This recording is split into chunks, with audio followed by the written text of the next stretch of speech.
Welcome to Think Big America. Let's join our guests while we discuss entrepreneurship in the recession. Hi, I'm Susan Madison, and I represent Echo Living. I am a wellness company. We're kind of considered a voice for harmonious living for the 21st century.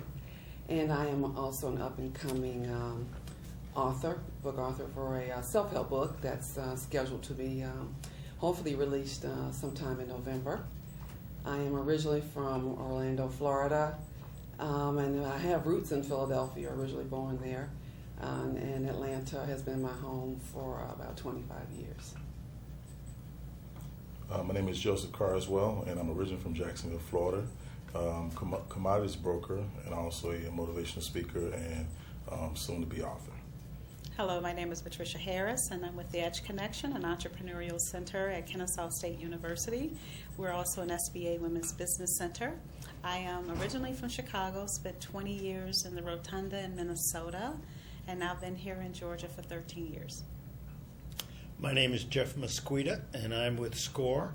I am the Atlanta chapter chair, and originally from the New York area. Have been in Atlanta for almost 35 years, and have been an entrepreneur for probably 20 of those years here in the greater Atlanta area. Hi, my name is Tracy, Pompey, and I am a up-and-coming recent graduate with my MBA in business, and I've been here in Atlanta almost 20 years, originally from Sarasota, Florida. How is the recession affecting you in your line of work? Well, I'll start. I'm retired, but with my interaction on a daily basis with clients, with SCORE, we are seeing a tremendous change in the type of people that are coming in. It's not only, which it used to be, a lot of younger people wanting to get into the business world. There are many people now, for whatever reason, are not ready to retire, and they want to do something, but there's not a lot of opportunities for jobs. So they're deciding to go into business, and these are the people that are now seeing us. For us at the Edge Connection, over 60% of the people that we are serving are unemployed. They are coming in because they've lost their jobs, they've tapped into their 401ks, they're losing their homes, their families are breaking up, and they're desperate to figure out a way to create their own job. So looking at entrepreneurship has really been a saving grace for a lot of people. And as I was sharing earlier with Jeffrey, we're seeing more people now that are dusting off those business models from their grandfathers or their fathers, because they had the six-figure jobs that are gone now.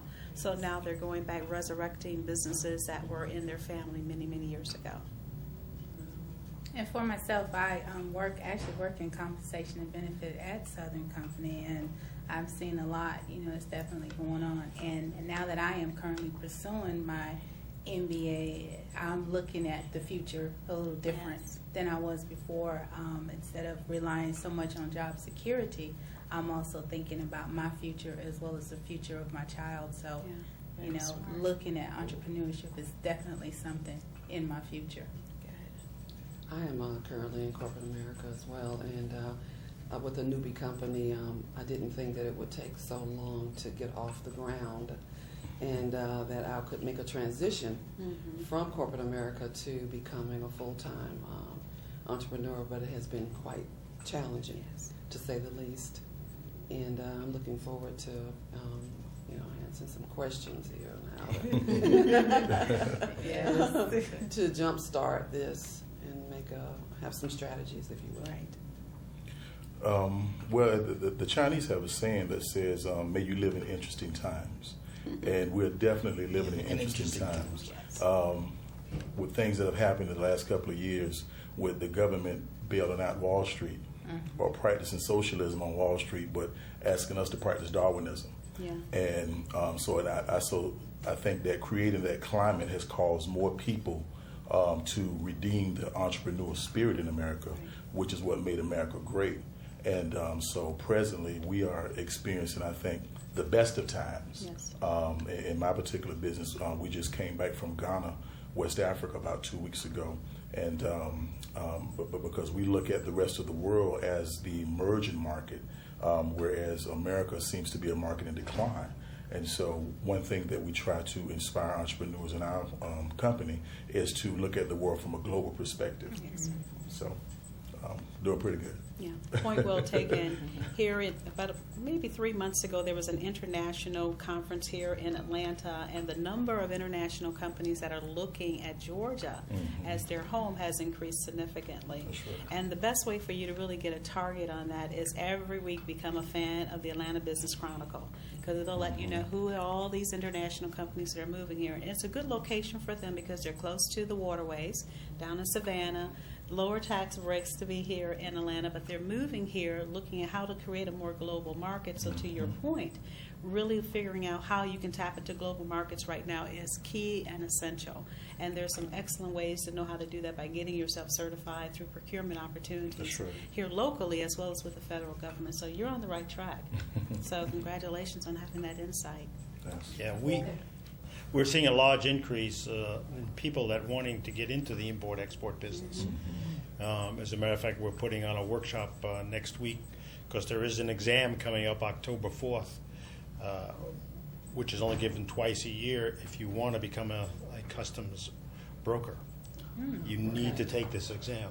Okay. And when you take the exam, you are, in essence, in business. And then we want you to come to SCORE and to the Edge Connection and learn what you have to do in order to do that. And as is being said, it's a global market. You know, you've been making little widgets here, but the rest of the world wants them as well. That's right. And with the dollar right now being as low as it is, exporting is a great opportunity because parts of the world can't afford lots of the things that we manufacture here. That's right. A good point of what Jeffrey just said. If you go down to Savannah and take one of the tours on the waterways, you'll see so many different products that we create here in Georgia that we're selling to China. Yes. And then when China gets through manufacturing it, then they sell it back to us. That's right. So it's just so incredible to see the way free trade works in our country. You wonder, why aren't we doing that? But we got a better offer from China, obviously, and then China ends up selling it back to us. So to Jeffrey's point, it's an excellent time to look at how you can look at free trade globally. What do entrepreneurs need to do to prepare themselves to move to the next level? The most important thing is when somebody comes to you and says they want to go into business, the first question should be is why? Right. If you don't have an answer to that why, you better go home and come back with the answer of why. Yes. Once you have that answer of why, as you're saying, you know, you want to make it a better world to live in and doing things to be healthy and those kinds of things. So there's a definite thing that you want to do. Now, how do you take that and put that into a business that you can succeed? First thing and most important, you must do a business plan. That's right. If you don't do a business plan, That's right. you will fail. That's And I will guarantee that. And more importantly than that, when you do a business plan, too many business owners, they do a great job in writing a business plan, but a business plan is only a roadmap. That's right. It is not written in concrete. That's right. And what you need to do is when you finish it and you open your business, don't put it on the shelf in the back of your desk. Have it on your desk so you can go to it every day. It's your manual. And it needs That's to right. change as your business changes. That's right. Those are the things that become very, very important. That's the first step. Okay. Yes. And I'll add to that, creating the business plan is critical. It's like taking a trip to Utah and you've never been to Utah. You can just get in your car and go. I don't think so. Because nobody's told you about the detours along the way. So the business plan is really your roadmap to success, and not just a plan that has a narrative, but you have to really have a sound marketing plan. And now with social media, that needs to be included right. in your plan. Your financials are so critical. Just having a bunch of numbers in a plant means nothing. We were chuckling about that earlier. Most of our clients, they come with these grandiose minutes about what they're going to make in their business, and we laugh like, okay, reduce that by 80%. You might be on target. But even more importantly in that business plan are cash flow projections. Yes. Because if you have not taken that budget and extrapolated and said, okay, based on what I know, I heard you talking about a contract, based on what I know is coming in, here's when my money is going to fall. It's going to fall in May, September, and maybe in December. What are you going to do for the other months? Yes. If you haven't figured out the cash flow of your business, you're out of business before you get in business. Exactly. So having a really detailed cash flow perspective of where your business is critically important. And we cannot reiterate that enough for people. And as an important part of that is knowing your break-even point. Yes. That's right. And where people don't understand, and I had a client who came in and he said, well, he wanted to build furniture. And I said to him, okay, tell me then, what are you going to charge for each product that you produce? Right. And I said, I want you to go home and come back and tell me what you think. And he came back and he said, I think I'm going to do something else. Because his break-even point was based on what his time in producing that product was. That's right. He needed 28 hours a day just to produce the product to make a profit. So you have to know, and there's only two things in a break-even point that change that. You either cut costs or increase your price. That's right. That's it. There is nothing else. And if you're not competitive with your competitors, increasing your price don't work. Exactly. I'll tell a real funny story about the whole break-even analysis and really getting clients to understand what that means. When I was in Minnesota, I had a client that I worked with, and she wanted to open up an ice cream parlor in Minnesota. I'm like, okay, how many months of summer do we have? 3 or 4. It's going to be in the mall, so maybe people will like it. So I charged her. I said, well, how many ice cream cones do you have to sell in order to make a profit and then to even break even? She didn't have a clue. I had her go sit in the mall for a week and count the number of people that went to the local ice cream kiosk that was there. And she came back and said, I would have to sell 10,000 ice cream cones a week in order to make a profit. I think I'm going to do another business. But that's the reality of when you're looking at break even and can you make an income. And sometimes what clients end up figuring out, I have another client now who is in the land clearing business. Her biggest contract was with Georgia Power, a Southern company. And when they pulled back on their contracts, she had to figure out, well, what do I do now? This was my bread and butter. She had 40 employees. So she decided then to do some research on dump trucks. She went and bought a dump truck. So now she's in the dump truck business. Okay. So when the market is slow on land clearing, she has another business model in place to help subsidize in order to keep her employees and keep herself on track. But really having that insight, it's the same industry, but yet it's still another business model that we had to help her create. So it's really having that insight and knowing what you want to do with your businesses to be successful. Yeah, I just want to interject. Making the transition from being an employee to an employer, that's a mindset transition. And as I go across the world, I look at, because if we look at China today, which is the fastest growing economy in the world, the leading export economy in the world, 40 years ago, China was the laughingstock of the world. Now, making the transition, I believe the people in America, one thing I try to focus on, people in America have lost their sense of, or we're afraid to fail. Thomas Edison said, I didn't fail 700 times. Right. I just saw 699 times that it didn't work. Exactly. And so what happens to the entrepreneur when they have the business plan and they have everything in place and they open up and bam, they face a hurdle or obstacle. Right. And I think what has happened, making that transition again from, because when you work for corporate America, all you do, you go to work and you expect to get a paycheck. Whereas being an entrepreneur, now you're in charge of generating the income and the paycheck. So actually in my book, I talk about the transition. When you make that transition, how do you think about money? And what are our attitudes toward money?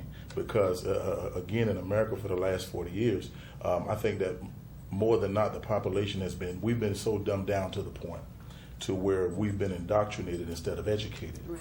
And so now this is why we have, in America right now, 1% of the population owns or controls 90% of the wealth. Yes. And so there are reasons and there are principles behind that. So what we try to do is deal with what we call the inner game entrepreneurship, and combining that with, because you have to have a business plan, because that's the manual or the roadmap. That's right. But also you have to have that internal fortitude when you face obstacles. Yeah, it's called So, the entrepreneurial let me spirit. ask I you want to a speak question. about the education. Okay, You know, good. With SCORE, because I did a little bit of research on SCORE, and you all said you're there to, I guess, help people help themselves, and you don't actually do the work for them, but you want to be a coach or a mentor, for them. Right. So you have this dream, you have this business plan, and you can see it, and it's clear, and it's beautiful, and you know that this is what you want to do.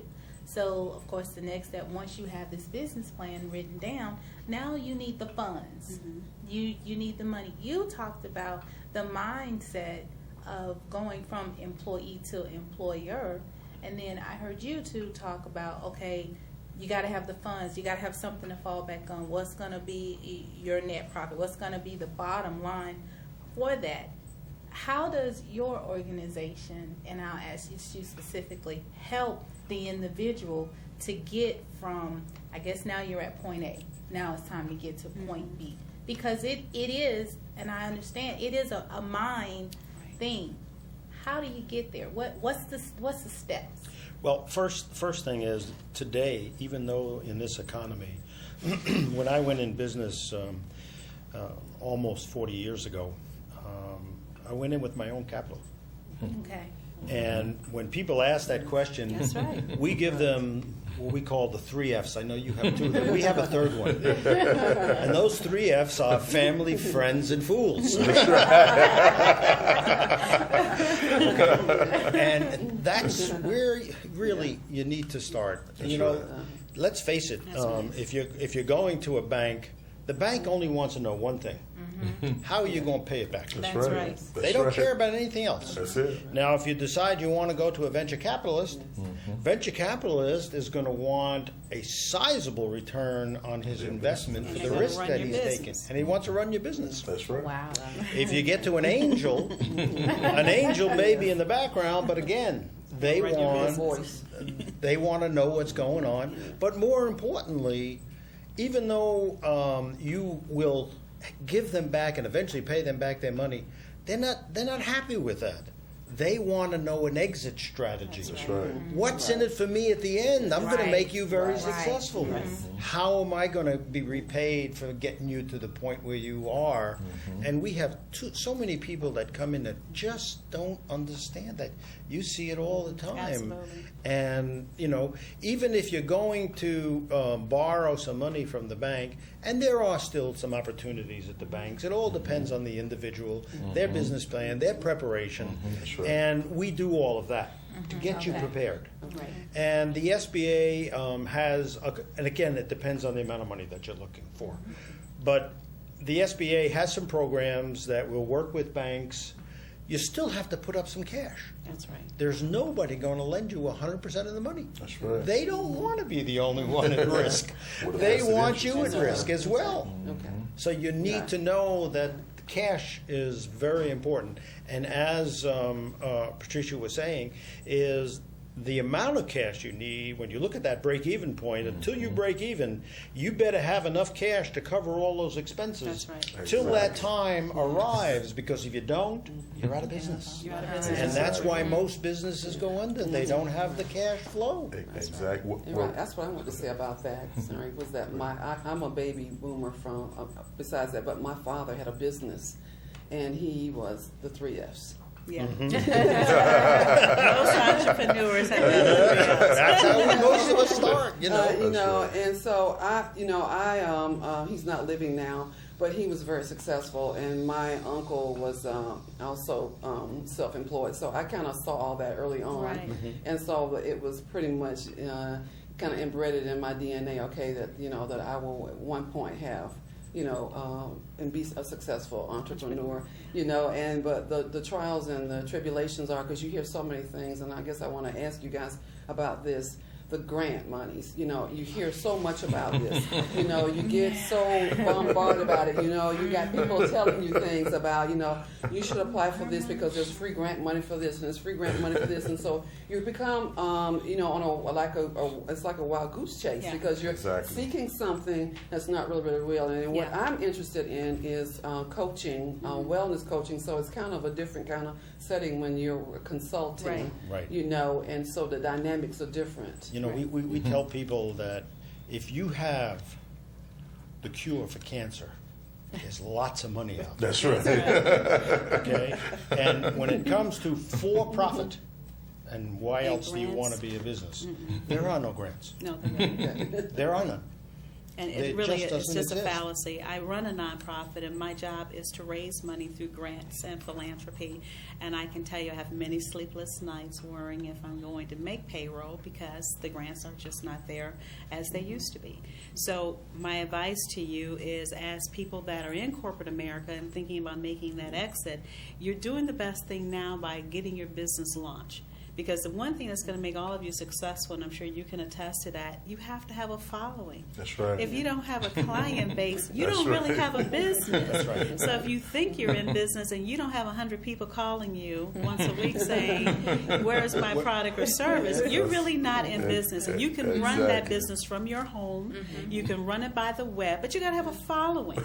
But you have to have a following to get to the next level. So get rid of the fallacy about about the myth about grants. They don't exist, Okay. for one. Thank you. They don't even Okay. exist for folks that are entitled to get them under the IRS code. So Exactly. if you Oh, being wow. for profit, Okay. nada.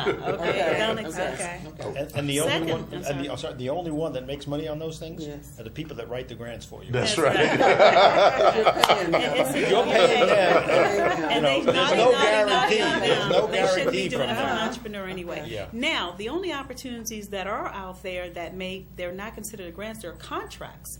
You can actually become a contractor Yeah. to the federal government That's where you right. can win a $10 million contract. That's right. But again, where's your following? What is your history on your product or service for the government to say, we're going to trust you to give you this contract because you prove you have capacity to actually build 1 million wedges if that's what you're supposed to be doing. But That's there right. are no grants. It's a lot of hard work, blood, sweat, and tears, and you got to be willing to make a sacrifice. And see, that's the hard exit strategy for corporate America is you're giving up the big check, you're giving up the benefit package, the match to your 401k Yes. hopefully is still in place. All that's gone. That's right. So you have to bootstrap your business, and that means Yes. going without those vacations, going without the nice car you thought you're going to upgrade to. That's Downsizing, yeah. downsize and do Right. whatever you need to do. Right. If that business is important to you, Yes. you'll make the sacrifice. Right. Now, don't let corporate America force you to make the sacrifice. That's right. By getting a pink slip, and then all of a sudden you got to figure it out. Start figuring it out now. So when it happens or when you're ready, nothing's better than when a client calls me and say, I'm overwhelmed. I got so much business and my job is so demanding. I said, it's time to quit the job. That's right. Okay. It's time to fire the job. That's right. Not let the job fire Fire you. you. That's right. It's time for you to There fire is the a thing job. that is important in big industry, especially as Patricia said, if you're doing business with the government. There is a program called the 8A program. Yes.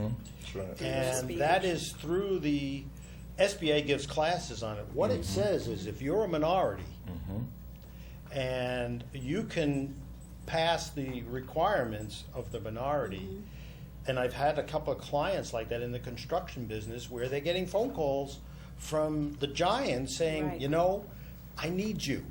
Exactly. Because when Okay. you're an 8A, when you put a bid in, even though you may be the highest bidder, you get the contract. That's right. Doesn't matter. So the big guys are looking after the small businesses in That's that right. minority area to partner with them That's awesome. to go and get these larger contracts. Exactly. And that's the only way they're going to get them. They got to show that they have diversification as Exactly. well and who they are vendoring to help them secure the contract. So having that advantage as an 8A and looking out to you to help them. But again, you got to have a following of clients and you have to be connecting with them saying, look what I can do for you. That's what the whole That's right. premise is. What That's can I right. do for you? How important is financial literacy to entrepreneurs? out that it was extremely important, so we created a financial literacy course that was surprising to us to see the number of entrepreneurs that were coming to us that didn't have a clue about finances or even an Excel spreadsheet or how to even put numbers in. So we use university students to partner with them to help them with that process. They're very intelligent people, very educated, but numbers has never been their thing. And in business, numbers need to become your thing to understand it. It doesn't mean you have to do it in the business. You can contract a CPA to do it for you. That's right. But you better know your numbers. That's Because if not, they're going to rob you blind because they know you don't know the numbers. That's right. But financial literacy is critically important for people to understand what the banking laws are, what the regulations are, what you can and can't do. And the tax code. Oh, That's God. right. Let's talk about the tax code. What you may have experienced as entrepreneurs, get in trouble with the IRS because when you start business, you're going to contract your employees as a 1099, right? But guess what? If you're telling those people how to do their job, they're really not a 1099. That's right. They are an employee. That's right. And we got burned as a nonprofit, believe that or not. We had a contractor who worked for us who was truly a 1099. He worked from home. He had other businesses. Okay. We were just one of his clients. But when we had to let him go because of the recession, he went and filed for unemployment. Well, where do you work? Well, I work for the Edge Connection. Not. You work for yourself. But he put us down, and it forced an investigation. And the investigation turned up because our own contract nailed us. Because it said in our contract, you will report to this person for your work assignment. You will attend specialized meetings with the CEO about business development. They said even though you may have paid him a 1099 because you directed him to do certain things, you owe back taxes. So we had to pay back taxes for a year for something as fluky as that. But can you imagine how many entrepreneurs are really hiring people and telling them what to do every day, but they're really not a 1099? That's right. That's how most businesses get nailed. That's right. And no, right now with the economy being as low, DOL is on everything. They're letting nothing go on. Where before, a lot of things went on the radar because they're at the big guys. But why they went on the radar is because when your corporations start laying off people in masses and bringing them back as a 1099, come on. They broke the number one rule, so then it put the radar on the small guys like us as well. And SCORE recognizes the same thing, and we go back out to industry. And what we do is we bring in accountants and we put on workshops. They're very inexpensive workshops. It's $50 for a 3-hour workshop. And we have accountants come in and go through the very basics of understanding, because as you said, many people come in and we tell them you need to do a cash flow. A what? They don't even know what a cash flow is. Yeah, so exactly. we put them through that, and we also then bring in the attorneys, because even starting a business, what is the best way your business should be structured? That's Should right. you be a partnership? Should you be a S proprietorship, an S corporation, an LLC? Right. They're all different, and they all have different requirements. I want to talk about that, ask you guys about that. Okay. Because Yeah, that so fit a lot of people we in the class. understand that, and Yeah. we do have classes and workshops on a regular basis to help people with that. Very important. We do the same thing. Our first class that we have after you get started at the Edge is with an attorney that teaches you the legal aspects of starting a business. So when you leave from there, you know if you're going to be a sole proprietor, a C, an S, or an LLC. You know based by your business model, which is critically important, because sometimes you think it's an asset to be at a certain structure, and you got double tax liability. That's correct. So really understanding that and how to figure it out. So that's critically important. So as we both do, you got to have the legal representation there to help your clients get to the next level. You got to protect your assets. That's right. You know, Number one. what I see here in America a lot is that you just talked about the literacy as far as people understanding just money, budget, just how to get cash flow, how to get started. Yeah. But I noticed in China or some of your other countries, they can come here to America, Right, and they already got it and they nailed. can start their businesses. And we say America, okay, it's a great place to live, which it is. It's free. Anyone can do it. But why aren't more Americans doing that? And why don't we understand? Why don't we have more of a business mind or understand that we can do it here in America? But we see so many other people come from other countries that And they- come and start it and they do it. What's missing? I have a philosophy. I think what you said in the very beginning is the answer. Well, Yeah. well, The mindset. yeah, it's all about perception. Yeah. Because a couple of things we deal with is in globalization is perception. You have what you call the BRIC nations. That's Brazil, Russia, India, and China.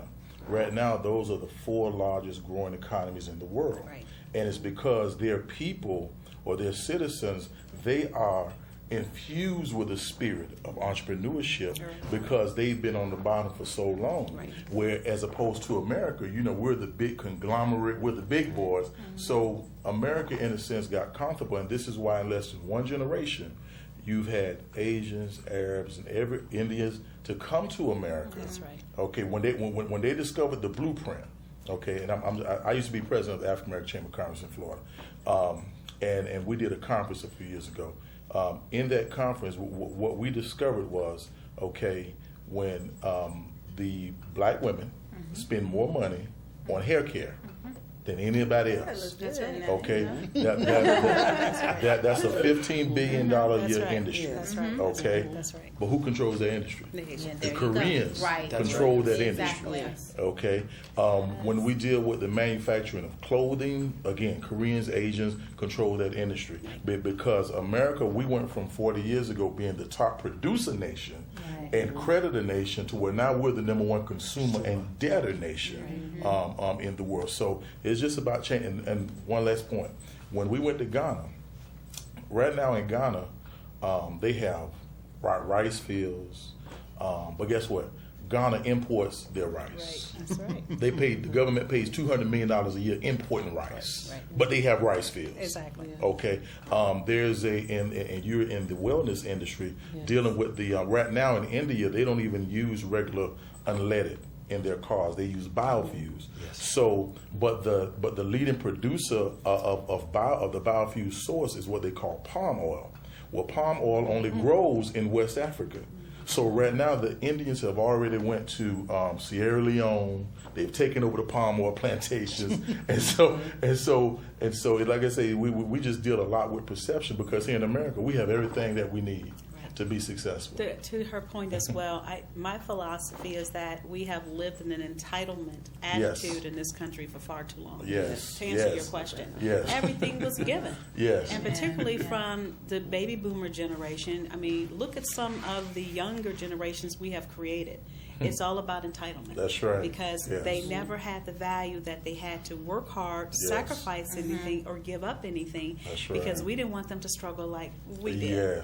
Yes. So, in fact, to answer your question then, in other third world countries and in other countries that are very progressive, they learn in the first grade the value of $1. Yes. They learn very early about entrepreneurship. They learn very early about how to understand financial literacy. Yes. And when they come here, they're so far ahead of our children So- because we give our kids everything. They don't have to Yes. sacrifice or anything. So that's what happened.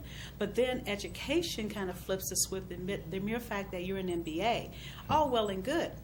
However, that MBA degree is not going to help you start that business. That's right. It's going to give you a global perspective about business and make you very eloquent in what's going on. But unless you take the tiger by the tail and go to SCORE or come to the Edge or some other entity, you're not going to have the success that you envision. We now have executive MBA students coming to the Edge that are right there at Kennesaw State. Pass by our door, say, I wonder what the Edge is. And they're executive MBAs. But until they make that thrust to figure out this is the roadmap and the action plan that I need, and to either further expound on the whole thing about the business plan, all well and good, but you need an action plan then to make the business plan come alive. And that action plan is something that has to be revisited over and over again. That's right. So- Because every time you get a contract, your business model has just changed. That's right. That's right. Particularly if you're dealing in global markets, That's right. you get a new contract, you've got to change the whole scheme of how you do business, and action plans help you do that. I have an MBA, Okay. and the area that I have found the MBA to be the best thing for me is how to organize myself. Yes. Number one. Yes. Number two, when I need something, how to research it and find it. That's right. Okay. And I think those two things helped me so much in Okay. creating the businesses that we got involved in. Okay. I remember I did a business here in Atlanta, and it was in the medical field. And we did a budget, and I went back 5 years later and looked at where we were in 5 years based upon what we projected. Yes. We were within 1%. Incredible. How did Yes. that happen? Your education. Because of my education of understanding, and even though it's, perception and trying to, see the future, but still, there are basics that you have to use. Exactly. That's right. And those basics are very important. And so the education you have may not be useful in terms of making you more money in your business from the standpoint right off the bat, having that MBA after you, but having that degree is going to allow you to be a better business person. That's I right. must admit That's right. that since taking the classes, and I owe it all to one professor who he actually was a CEO of his own company, That's and he was actually a VP. And when I tell you, he challenged us and he pushed us. He pushed us outside of the textbook. Yeah, that's And I really appreciate him being able to do that, because the simple textbook, the face of it, I realized was not good enough. Right. And it was in that class, it was with that professor that I realized, you know what, I've got to go a step further, which is nice. definitely one of the reasons why I am here today, which is definitely one of the reasons why I took the time to find out about SCORE, and I'm definitely going to find out, about the Edge as well.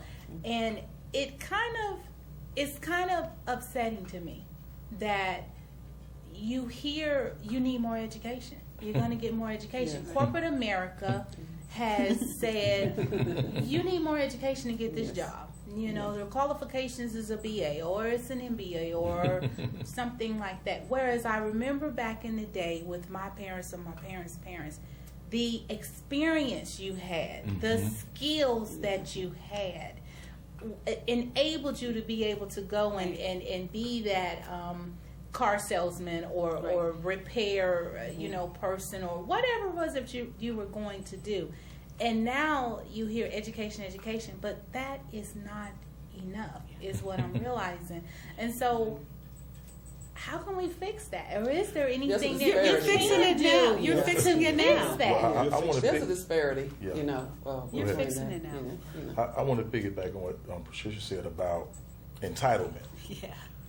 Because it all goes back to that, is that we as Americans, we were willing to do what we didn't want to do in order to get what we wanted. That's right. Okay.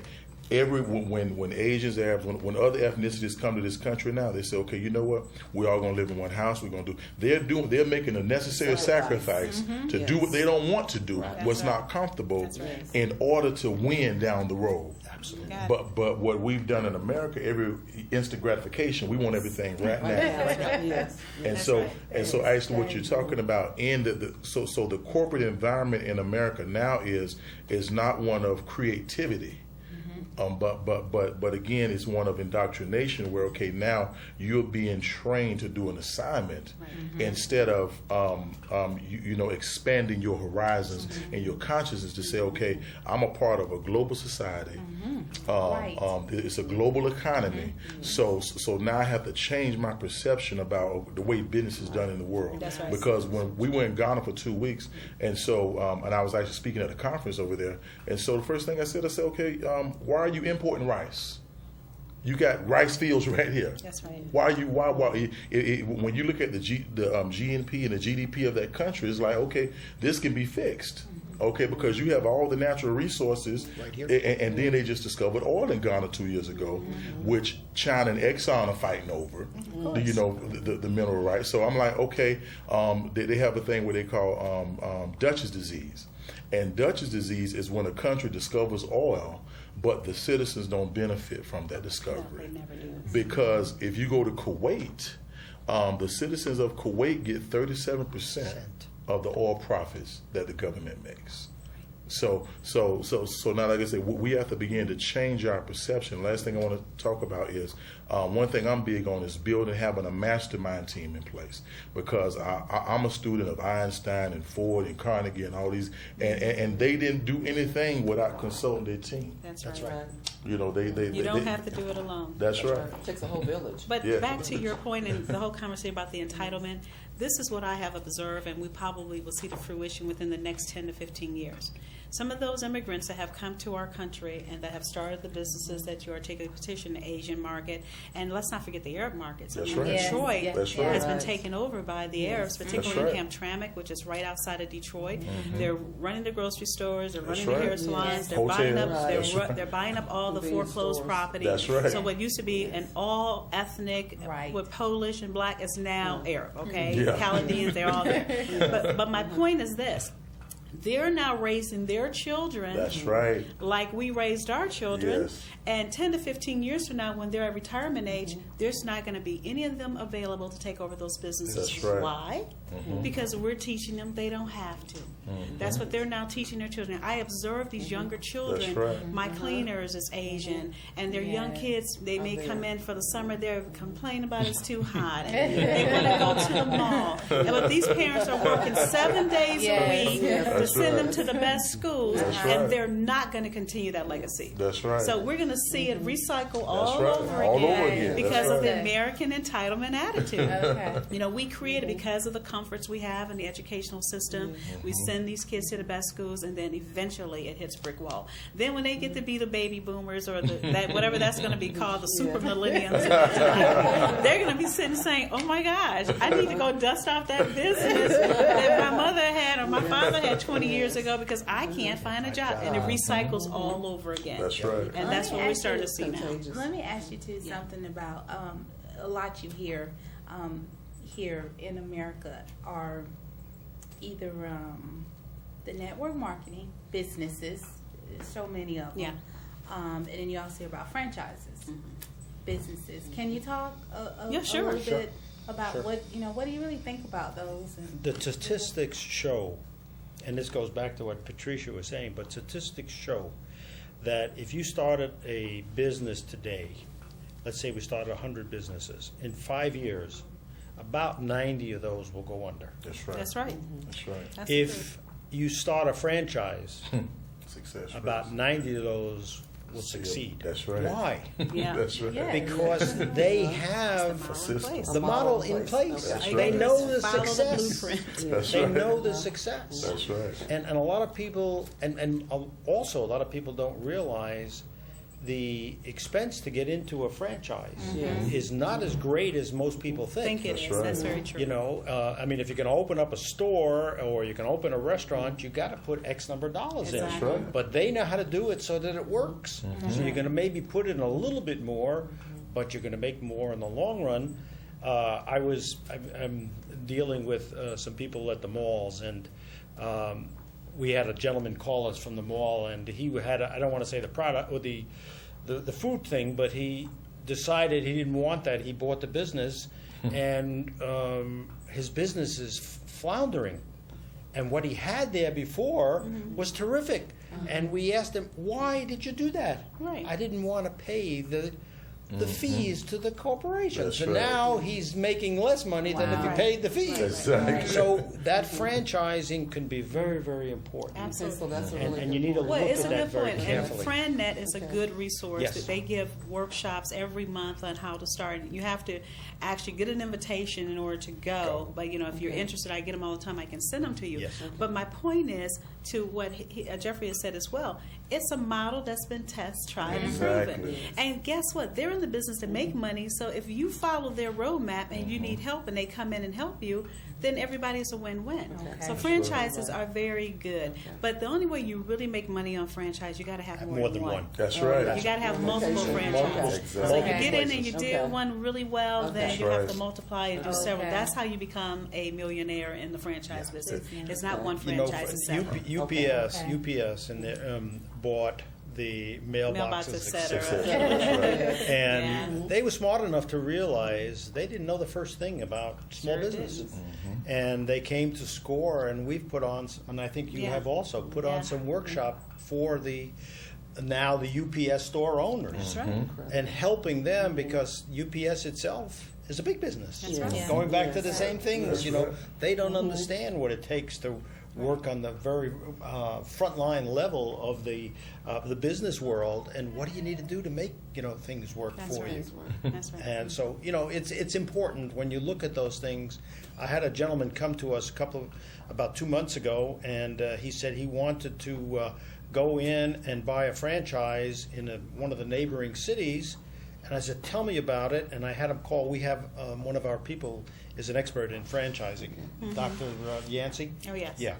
And I had him call Dr. Yancey. And Dr. Yancey called me back and said, this guy really doesn't know what he's doing, because the franchise, he's going to be the second one. And the guy wants all this money and all this. Yeah. Where's the model? How does he know it's going to That's work? right. Exactly. So it's good to look into. But again, that MBA will let you take that business mind and look at these things and make a much better decision. So is that the same with the network marketing as well? Oh, absolutely. Yes. It's the same model. Okay. Absolutely. Any final words for our aspiring entrepreneurs in America? I would like to chime in on that one. In order for entrepreneurs to really be successful in today's economy, you have to think strategically. I mean, it's critically important. And when I say think strategically, it's mean that you're looking down the road 10, 15 years. You're not looking at tomorrow. Because if you're not looking globally to see what are the trends, one thing about America, we get enough trend data that we know what's going to happen 10, 15 down the road. Now, you got to believe it.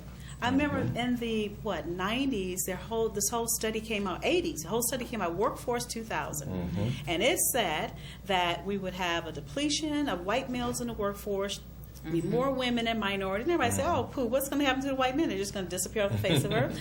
No, they're going to retire, they're going to die, and all the other thing, they're going to go into business, they're not going to be in the workforce. So that meant as a country, we needed to start making sure training programs were in place for minorities and women. If not, you're going to have an economy that has nobody working. So really looking at trend data, studying and understanding where you fit, the whole wellness. I mean, you got a bunch of baby boomers, and what's even worse than that, the folks coming behind us, they're more unhealthy than the baby boomers. So you got a huge business market opportunity. So how do you start targeting that generation? Not so much the baby boomers. We got it covered. Okay, we know to go to doctor and do X, Y, and Z. But this younger generation, they don't have any health insurance. They don't have a job, but they're sick and they're really depleting the resources. So really targeting in on that generation. Exactly. Even if you focus on that alone, you'll be a multimillionaire. Well, I need to come see you guys because that's where the rubber meets the road because of being able to take. I know that to be. Look at the statistics. That's right. The data speaks for And itself. one of the most important things in the environment today is the businesses that are there. They're laying off people. They're cutting back. I can only say two things to those people who are in business today and those that are going into business, and that is whatever amount of money you need, get more. That's right. And most important in the industry today, realize that every business in the community is suffering like you are. That's right. And that's where this networking comes in. Get out there. You got to go and visit these people, and maybe do some bartering. That's right. Okay, it's an important part of making sure that you exist and will make it in the business. That's right. Two things are going to happen. One, by you going out and talking to this person, and you're not there to sell them anything, but you're there to kind of help each other. Right. When it comes time and business gets better, guess who they're going to come to? That's right. Okay? Trust and the and one tribe. thing I tell even the existing business people and the new business people is, whatever you did in the past in terms of making sure that you put money away, put more away than you ever did, because what we're seeing today, as you said, it's going to happen again. And you're going to be in the same boat. Right. So don't take every penny that you make and, yes, put some back in the business, but still put some away. That's right. For that rainy day, because the rainy days are going to happen, and you want to be prepared That's right. to withstand those, curves and down in the bottom levels. You don't want to be going out of business. That's right. And I read somewhere where one of the things that it said about businesses or going into business, it was saying pay attention, of course, to what's going on That's in right. the world, what's around. Like you mentioned, Globally. obesity. He's got a good handle on it. Health is another one. Life insurance, Yes. is definitely another one. Yes. Look at what's going on. You got so many people that are getting ready to retire. That's right. Right now, and what's going on around. So it was saying, like you were saying, look forward, project the trend, see Look what at the is trends. going on and what is happening, because that is where you'll be most Right. successful. Start at. becoming fans of economists. Everybody hate to Yeah. hear economists speak, but they truly Yes. have a good handle on That's what's right. going on in the Yeah. future. And for all of you that are entrepreneurs as well, we don't think about this, but you need to have key man insurance. That's right. If you are your business Yes. and you fall down a That's flight of right. stairs Yes. tomorrow, the That's business is finne That's because you're no longer able to perform. So if you don't have that key man insurance where you can hire a you Mm-hmm. to come in there and run the business while you heal and get yourself better, then your business suffers. That's A right. lot of entrepreneurs don't think that way. They don't think, well, nothing's going to happen to me. Well, yeah, anything can happen, Right. but who's going to run the business in your absence? So having that insurance in place as well. And I'll tell a quick story that it just resounds with me every single time this happens. We had a client, two clients, a husband and wife. He had retired from Siemens and decided they wanted to go into the actual sheet metal business. Help them get venture capitalists, angel, lots of money. It took like $2 million to open that business. And after they had been in business for about a year, that means they bust their tails. They worked hard. Their kids was working hard. They were finally getting some big contracts and doing okay. Had like 5,000 square feet and had equipment bigger than this room that cost millions of dollars. Well, they decided then we're going to treat ourselves and the grandmother and the children to a trip to Hawaii. And even though you tell people, not a good move, you never know the money you're getting ready to spend now if you're going to need it 6 months down the road. They did not listen. They actually spent close to $30,000 on that vacation, taking a whole entourage of family. Hawaii. Whole entourage of family men for 10 days. Do you know, as it would have it, a year and a half down the road, they got into a trouble when one of their contractors pulled back because they had gotten a defective product from them, and they would have needed $30,000 in cash flow to keep the business open. They blew it on a 10-day vacation. So my point is, when we say you have to really buckle down, it takes you 5 to 6 years to grow your business. Yes. It's the truth. That's right. You cannot afford to spend any extra money till you know that business is stable. Okay. And keep in mind one thing, right now in America, 97% of the jobs that are produced in this country are from small businesses. 97%. Here in Georgia, 87% of the businesses are micro and small businesses. So that means only 13% are the big boxes, and we know who they are. That's right. And when you think They're in the city of Atlanta. Yeah, it is. this Yeah. whole economy here in Georgia is run by small and micro businesses. Keep Yeah. that in mind. Okay. So it's not anything impossible to do, but you got to have the discipline. You got to stay fast. You got to connect with people like SCORE and with the Edge. That's really going to help you have that roadmap in place. Because if you think you can do it by yourself, you're not supposed to. You're supposed to go to that's help. good. Yeah, yes, That's and good. the sacrifice. You talked about the sacrifices, and because this is where I've had to go. You can't live high and trying to start a business. You can't, and a lot of us think, well, my lifestyle still can stay up here. No. I'm way up here, and I'm still trying to work a business, and I don't have enough money because it takes money to get this and to get training and to get this, and you're trying to do this. And so I finally got it. Okay, Susan, if you really want this thing, how bad do you want it? That's right. That's right. Yeah. That's the question you got to ask That's yourself. right. I've That's gotten right. down to how bad do I really want it? How often am I going to get my hair and nails done? How often Yeah, am I right, going to yeah. go with my girlfriends on Small vacation? things. You got to nail it down. Got to nail it down. So I've cut a lot of things out, and I'm going once a month for whether I'm going to eat out once a month Right. so that I can really focus on. And I think what happens with that for me is, in particular is that it has made me take ownership That's right. of this. I'm really going to Yes, skin in own the game. this. That's it. I'm going to own it. Yeah. So that correct. now that I'm ready to move forward. Before I hadn't owned it yet because I wasn't really to make the sacrifice. Exactly. So what you talked about. So that really resonates in my heart. That's right. That's what it's going to take Yeah. Great. to make that to That's happen. absolutely. You got to have the skin in the game, folks. Yeah. That's right. That's going to do it for this edition of Think Big America. For more information, send us an email at thinkbigamerica@gmail.com. Again, that's thinkbigamerica@gmail.com. We hope you enjoyed the show. See you next time.